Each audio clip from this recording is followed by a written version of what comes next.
Hello there, everybody. Welcome to our WSET bite-sized session on the new rules of collecting wine with Barbara Drew, Master of Wine.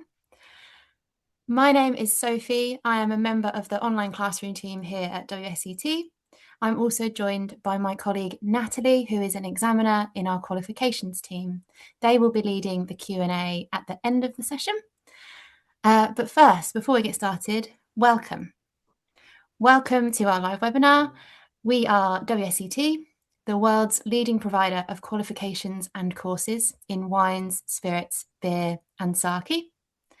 We have over 50 years of experience designing and delivering qualifications and education to wine professionals and enthusiasts. You can take our qualifications in over 70 countries through a network of more than 800 course providers. If you're interested in finding out more about embarking on your own education journey, please visit our website to find your nearest course provider. And onto our webinar. Just a quick note that this session will be recorded and available to watch on our WSET Global Events Hub on YouTube. Please can you post any and all of your questions in the Q&A box, and we'll try to cover as many at the end. And most importantly, our speaker. Welcome, Barbara. Barbara works in the events team at Berry Bros and Rudd, and they are a bronze sponsor at WSET. Barbara started her wine career in 2011. She hosts a wide range of events from in-depth tastings and masterclasses to teaching qualifications and courses. She became a Master of Wine in 2018 and is passionate about wine, spirits, and sake communication in all of its forms. She is a writer, a podcast host, and wine judge, with a particular love for Italian wines, which was the focus of her Masters of Wine research, as well as Burgundy, Australia, and South America. In her spare time, she also competes in ultra marathons. So without further ado, Barbara, I will hand over to you. Welcome. Thank you so much, Sophie, and thank you everyone for taking time out of your day to join me today. So, as Sophie kindly mentioned, I've been teaching about wine and spirits and sake for over 15 years. And something that comes up again and again is what I would call very old-fashioned questions that people ask. They still ask me questions about Robert Parker, a critic who retired more than 10 years ago. They still ask me questions about investing in wine with relation to the 1982 vintage, a vintage which is more than 40 years old. And I get asked an awful lot of questions about Bordeaux and having the majority of Bordeaux as part of your collection. And it struck me that the language and the discussion and the debate that we have about collecting wine, it's really outdated. And it is absolutely time to update our rules on how to collect wine. So in the bite-sized session today, I'm going to be taking you through my top 3 rules if you want to start a wine collection. And as Sophie said, we'll be taking questions. Please do pop them in the Q&A, and we'll do our very best to get to as many of them as we can through the session. So this is me. You don't need to know any more about me. Thorough introduction already. So let's start straight away with rule number 1. You don't have to start with Bordeaux. Now, for some of you, this might seem really obvious. You might not like Bordeaux. Shh, don't tell anyone. But for many of you, it may well be that Bordeaux forms the basis of your wine collection, or if you look at the number of column inches dedicated to Bordeaux wine, you will surely come away thinking that Bordeaux is the most important wine in the wine world. Now, Bordeaux is a great bedrock for a cellar. It's fairly easy to understand in the sense that you have one main style of red wine with a few subtle variations, one main style of white wine, and of course, sweet wine as well. Also, there's lots of it. Now, this is really important if we start thinking about regions like Burgundy, for example, particularly with the 2024 Burgundy vintage that's just been released. There are tiny quantities available. So if you're starting to build a collection and actually you can't get hold of the wines that you really want, that can be very frustrating. Whereas in Bordeaux, there's a huge amount of wine produced, and realistically, you should be able to access most of the wines that you want most years. And of course, Bordeaux ages incredibly well. At the top end, you've got reds with beautiful tannins, beautiful acidity, lots of complexity. The whites and the sweet wines also age fantastically too.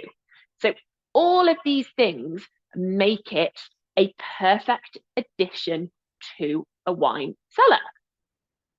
But everything that makes Bordeaux such a perfect addition to a wine cellar is also true of so many other wines. And lots of these wines get ignored or overlooked because we focus on these traditional regions, which are seen as the most important collecting regions. So, Champagne, again, you've got that wonderful age worthiness. A beautiful vintage champagne could easily age for 30 to 40 years. You've got complexity, you've got acidity, and I would argue versatility as well. Champagne goes with so many different occasions and foods. As a sommelier friend of mine loves to say, there's no troubles with bubbles. And so pairing champagne is arguably a lot easier than pairing mature Bordeaux with food. Champagne in particular, I think, is seen as an aperitif and not as a true wine sometimes. And this is a mistake. I think an aged vintage champagne or a prestige cuvee champagne, absolutely exquisite. And more of us should have more champagne in our collections. But there are other styles as well that we should be focusing on. The Moselle, as an example, something that I particularly enjoy. Again, you've got acidity, a little bit of sweetness. These wines can age incredibly well, but stylistically, they are very, very different to Bordeaux or Burgundy. You've got the delicacy, you've got the lower alcohol. And if we think into the future, what we might want to be drinking in 20 years' time, we need to be building our cellars based on that. So if you think actually what I really want is a broad cellar with lots of variety, and I do want some slightly lower alcohol wines in there, and I do want wines that can go with lots of different types of food, then champagne, lighter Rieslings are an absolute must. Heavier reds are not the only thing that you need to be focusing on. And I've also chucked in the USA as well. Often when I speak to people who are either starting to collect wine or really looking at their portfolio and trying to round it out, they focus on Europe. And sure, we make some brilliant wines here, but there are fantastic wines all over. And the USA is a country that's making some really iconic styles that you simply can't find anywhere else. Napa, you've got that exclusivity. If you can get yourself onto a list for some of those cult and iconic wines, then fantastic, because these can be wines that are very, very hard to access, but also the diversity of styles. If you like wines from the Rhone, then there's something for you in California. If you like interesting grape varieties, maybe investigate some wines from Virginia. If you're looking for beautiful Chardonnays, Sonoma is a place for you. And what about things that look a little bit like Burgundy? Well, let's head up to the Pacific Northwest. So please make sure you're thinking broadly around what you put in your cellar. Natalie. Hi, Barbara. Thank you for that. So interesting so far. We've got a couple of questions coming in, which I think fit in really nicely to what you've been saying. First of all, we have a question asking about regions that are cheaper or more accessible to backfill gaps in a cellar. The person asking the question has said that they're 60 and may not be around drinking wines in 20, 30 years, but are looking to access aged wines now. Fantastic question. So I would say kind of tackle this in two slightly different parts. The slightly more reasonably priced regions, first of all. Let's be honest, some wine regions, they make exquisite wines, but the prices have gone stratospheric. I'm thinking of Burgundy, particularly in smaller vintages. So I would suggest my absolute go-to for reasonably priced and delicious wines would be the Loire. Stylistically, they sit somewhere between Burgundy and Bordeaux. You've got the freshness and the acidity from the cooler climate. These are wines that can age, but they can also be enjoyed relatively young. And you'll find that a lot of producers are selling their wines perhaps 6, 7, maybe even 10 years of age. So you can get lovely mature wines right now if you want. The other place I would urge you to consider, it's not in France, is Spain. Many Spanish producers will release their wines after a long period of aging. The complexity you get and the value for money is absolutely astonishing. Of course, Rioja, of course, Ribera del Duero, but think outside the box as well. Think about sort of Priorat and all of those lovely regions right down in the southeast of Spain, and also areas up in the mountains like Gredos, starting to see some beautiful, mature Garnacha, very similar stylistically to Burgundy coming from there. So those would be my two kind of slightly under the radar suggestions. Brilliant. Thank you very much, Barbara. We're getting a few more questions coming in, but we might save those for the end and allow you to move on to your next section. Thank you. So, diversity and experiment, explore, and make sure that your cellar really represents your tastes and not the advice of someone who doesn't know your tastes that well. You guys know what you like to drink best, so make sure that you're buying that. Okay, second rule, read the critics, then ignore them. It can be very helpful to understand what some key critics have said about a wine, a producer, a region, or a vintage.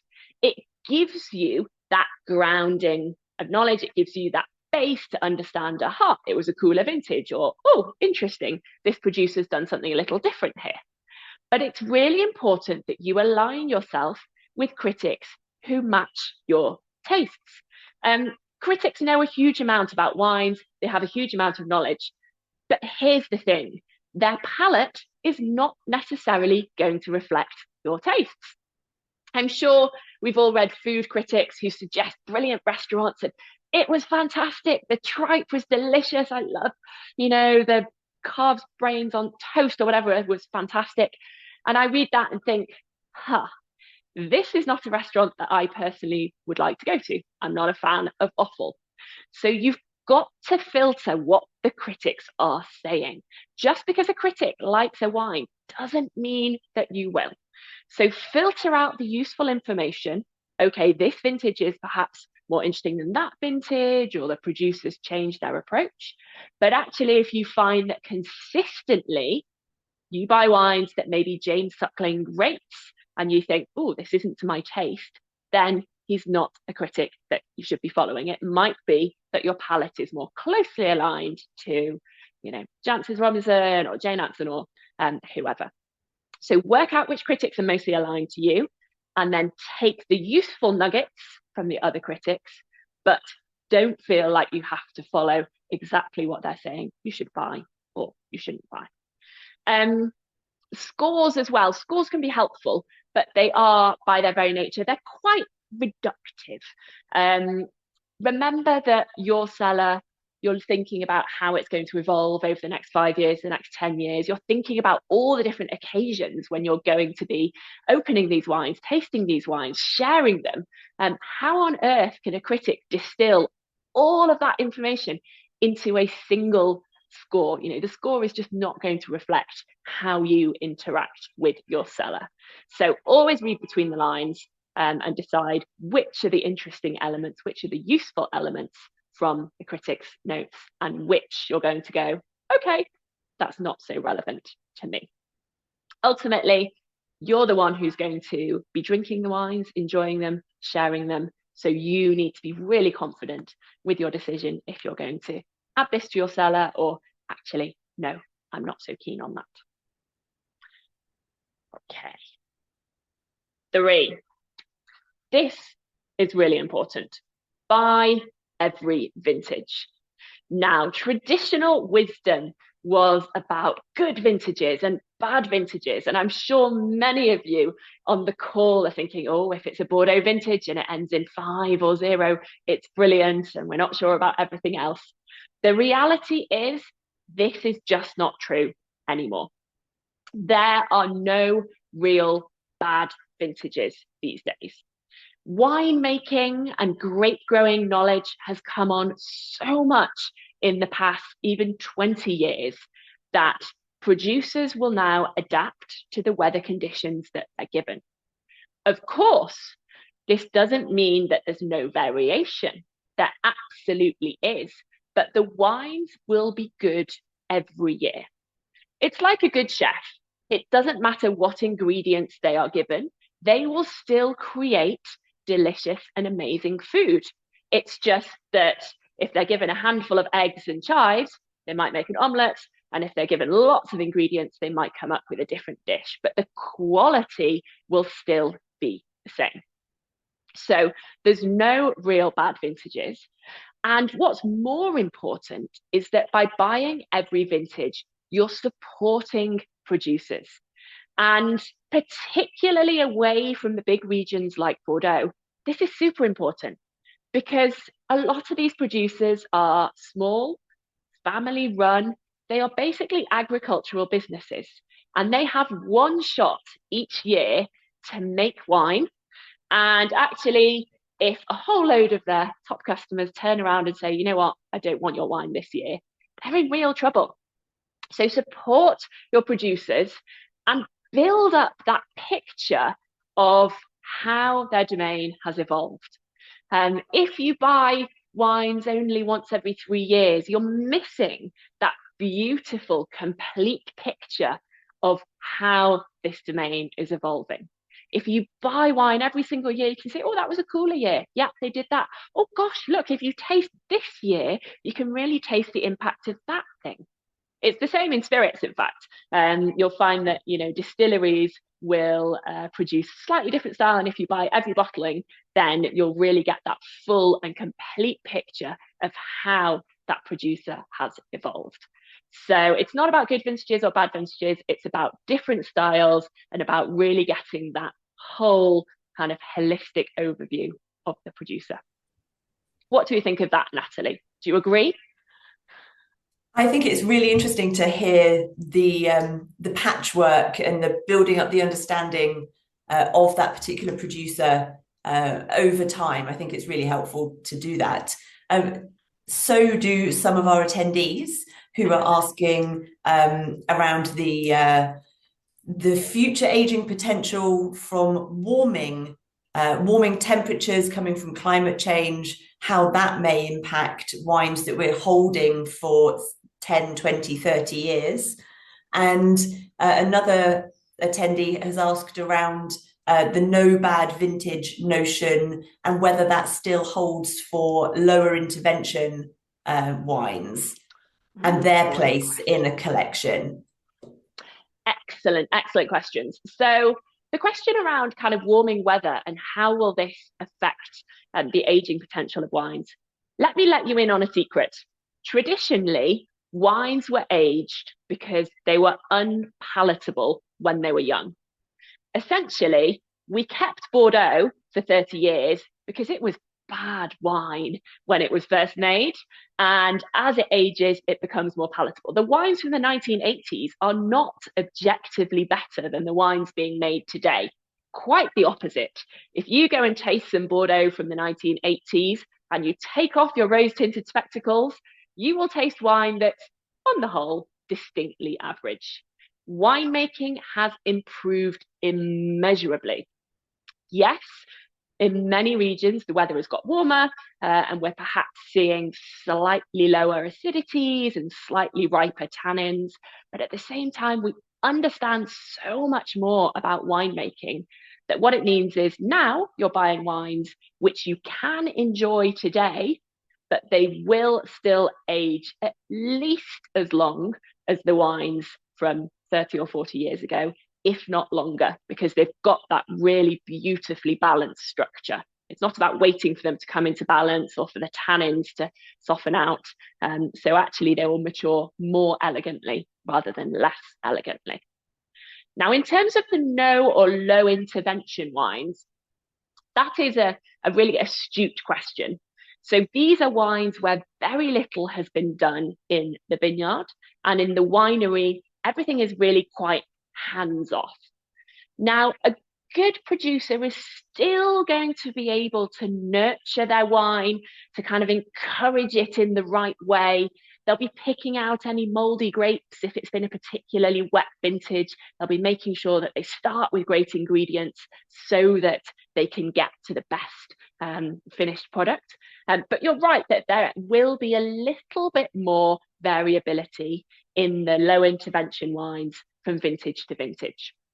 So my advice with those would be just potentially take them out of your cellar maybe a few years earlier than you would for a more conventionally made wine, and just because there will be that slight variation. But of course, that's part of the charm, because it's really highlighting those differences from year to year. So it's a sort of double-edged sword there. Brilliant, thank you. We have had another one popping in from somebody asking, how do you judge the aging potential of a wine, especially when considering price point from the cheaper through to the more expensive? Yeah, so it is a balance. It is part art and part science. Now you'll know from your WSET qualifications that as we go through the WSET levels, we learn more and more how to assess a wine objectively and how to start thinking about its aging potential. So it needs to be very good or outstanding quality. We need to have that complexity. We need the intensity. We need the acidity and the tannins, and all of that is sort of objective and factual. But then there's also an element around, will I like this wine as it evolves? There are lots of wines where you can taste them and say, okay, it's got what it needs, it's got the acidity, it's got the tannins, it's got the intensity, but actually, is it going to turn into flavors that I personally like? So in some ways, I would flip the question and say, you can assess how a wine is going to age or how long it's going to age for, or if you can't taste it, then, critics, you can look at 3 different critics and go, okay, I'm going to take the average of what they say for the aging potential. But the flip side is to think about when you like to enjoy your wines. Actually, is this a wine that you want to age? Or will it be a wine that you would enjoy more and keeping it for a shorter amount of time? Because, of course, we look at these drinking windows, drinking from 2026 to 2060. And that end point, it's not a goal. We're not aiming to keep all of our wines until we get to that point. And it may well be that you prefer to drink your wines when they're a lot younger. And so in many ways, that limit of the aging potential is not always relevant. All right. So we know that we don't have to start with Bordeaux. And in fact, I'll confess, I have very little Bordeaux in my cellar. We know that the critics can guide us, but we need to be really confident in our own personal tastes. We know that we need to buy every vintage. So there's a bonus rule for you. Collecting is a long-term project. Regardless of whether you like to drink your wines younger or more mature, we know that wine, it's a slow thing. It's to be savoured. You buy the wine, you leave the bottles for a few years or a decade, and to build a really holistic collection, one that reflects all of your personal tastes, your stories. It reflects places that you've visited and regions that you've got connections to. It takes a long time. There is a saying, the very best time to plant an acorn was last year. The second best time is now. So if you're thinking, oh, this is something I'll work on when I'm older, when I've, got somewhere I can store the wines, when I've got a bit more time to think about it, I would urge you to think again.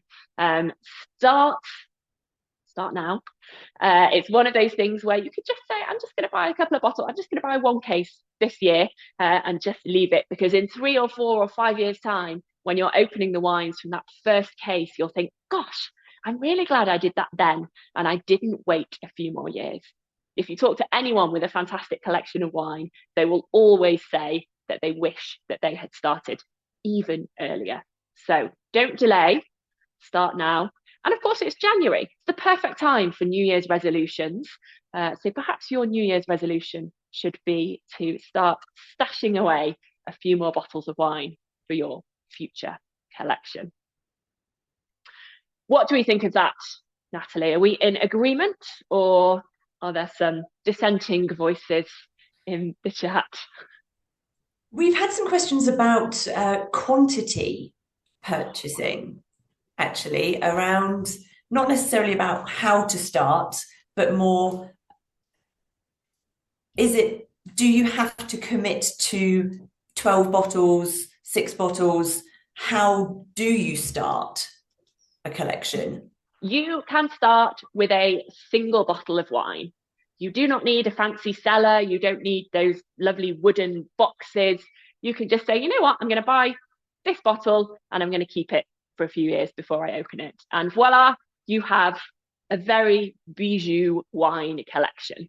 I think there's this idea that you need lots and lots and lots of things. You really, really don't. What's been wonderful to see over the past decade or so as well is producers realizing that many people, they don't want 12 bottles of the same wine. Now, of course, if you have a favorite producer, it might be that you want lots and lots of their wine. But me, I prefer much smaller cases. I will try and buy a case of 3 bottles if possible, because yes, it's interesting to watch the wines evolve, but there are so many styles I want to try. Buying 12 bottles of each wine, I'm never going to get through them all. So small cases, even single bottles, is absolutely fine. And if you have a bottle that you are not planning on opening before the end of the year, then you are a wine collector. You've already started. Oh, I think you're on mute. I was muted. Fail. Just a year. If you're planning to drink it within more than a year, collection, you've bought it. You're thinking ahead. You're waiting for it to change. And people often keep their wine far too long. I talk to people with wonderful collections, and all of the wines in their collection are at least 30 years old. And you think some of those wines are not going to be fantastic, or they were never meant to age that long. So yeah, don't get to the age of 80 and have lots of wine that you can't enjoy. Enjoy it sooner. And what about if you live in a city or a small apartment, you don't have room for a beautiful cellar? How do you store your wine? Where do you store your wine? Excellent question. So I think a lot of people, think that they need to have a Eurocarve or a fancy wine fridge or one of those beautiful cellars, which when I grow up, I'm definitely getting. But most wine merchants will store your wine for you. And, at Berry Brothers, we've got warehouses where we'll store your wine. And if you store it in a bonded warehouse, it will be insured. It's temperature controlled, so it needs to be about 12 degrees, but it needs to be constant temperature. If any of you listening store your wine in your garage, please don't do that. Please find somewhere at a more constant temperature. And of course, the advantage as well of storing it with a merchant is if in 10 years' time your tastes change, then you can sell your wine. It's a little harder to sell your wine if they ask about storage and you say, oh yes, it's it's been kept under my bed, very, very still. It's easier if it's been kept in a temperature controlled insured warehouse. So merchants will do that for you. You don't need to suddenly build a new room for all of your wine. Wonderful, thank you. We are actually at the 12:30 mark, so if anybody needs to drop off and go back to their real life, thank you very much for joining us. But if people are happy to stay on and hear some more Q&A, then we're happy to go on for another 10 to 15 minutes. Super.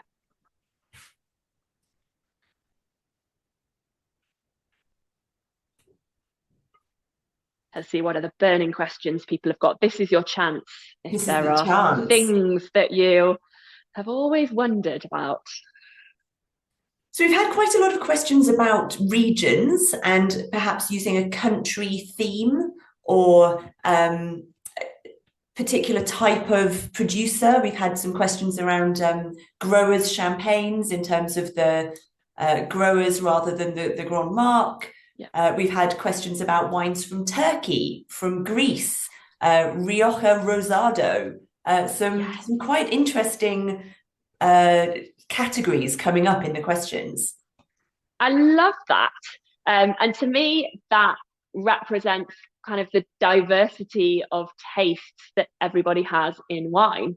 And, you know, I think your hobby should kind of reflect who you are. Your wine cellar should really, if someone looked at your wine cellar, they should always get a feel for your personality. Wow, this person, you know, loved traveling, or they really liked different and interesting grapes.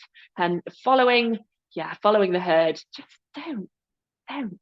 So absolutely, you know, Turkish wine is starting to make its way onto the international stage.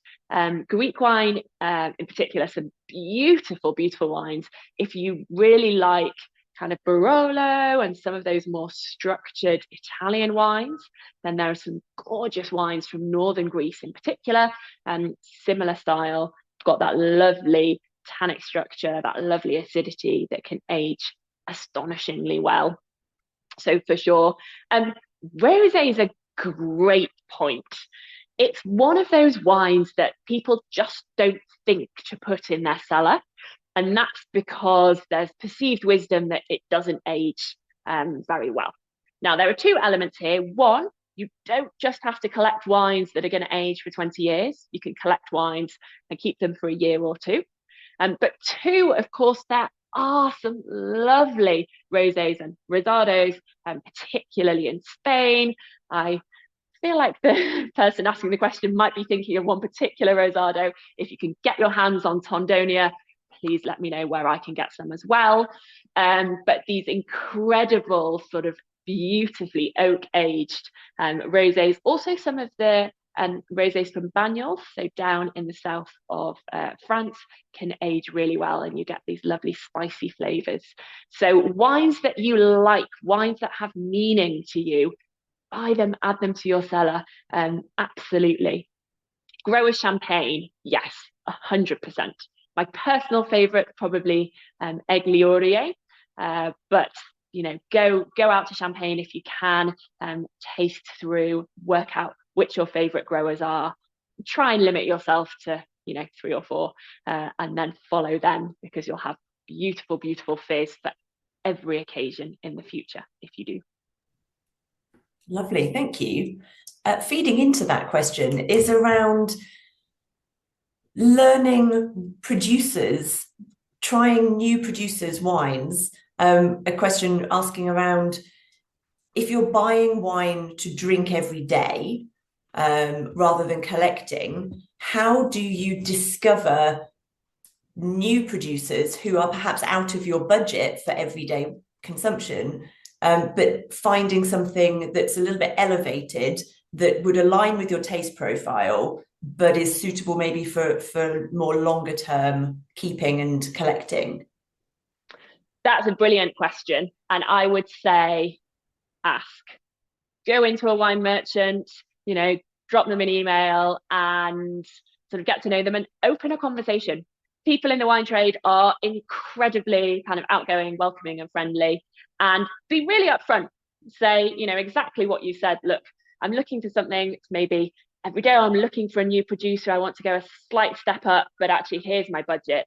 And, go along to kind of wine merchant tastings, portfolio tastings, and you will discover, because merchants, their job is almost to sniff out these new producers when their prices are still nice and accessible. And so that is the very best way. And what you'll often find if you do that is that it might be that producer's village wine then becomes your everyday wine, and then it may well be that the Premier Cru is sort of the special occasion, the Saturday night wine. So ask, talk to people, go along, just sort of inveigle your way into tastings, and be curious.